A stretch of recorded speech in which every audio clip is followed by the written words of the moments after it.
evening. My name's Robin Guess, and this is for the class Global Issues in the Middle East.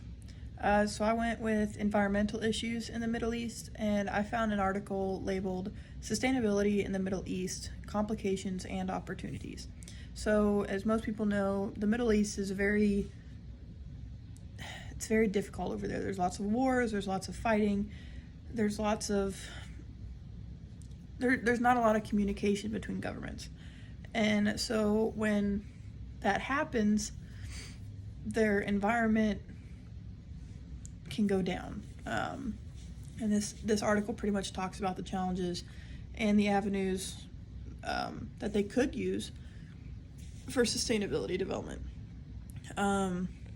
This article talks about how Middle East has a very hot, very dry climate, which makes water scarce.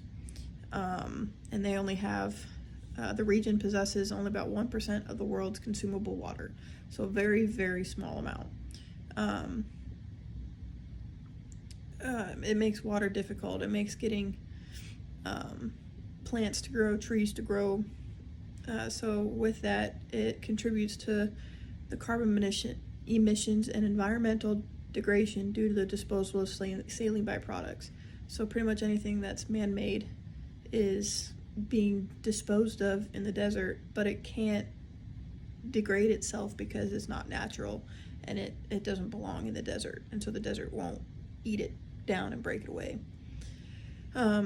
This section also talks about how the region has historically relied heavily on fossil fuels for energy, despite having sustainable potential for renewable energy, particularly solar and wind. Renewable sources currently constitute a minimal fraction of the energy mix, so it really doesn't make up a whole lot. A lot of businesses don't want to do business over there because of the lack of water, the lack of nutrients for the soil, for the desert.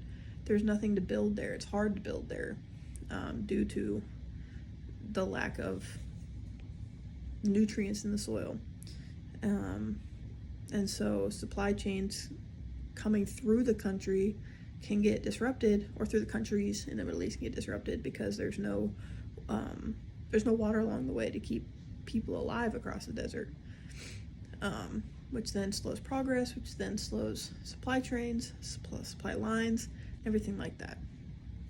And so this is pretty much what this goes on to talk about, and the reflection is it offers a comprehensive overview of the challenges and opportunities in the Middle East, while basically it highlights the interplay between natural resource limitations and the pursuit of sustainable development. They may want to develop, but they can't.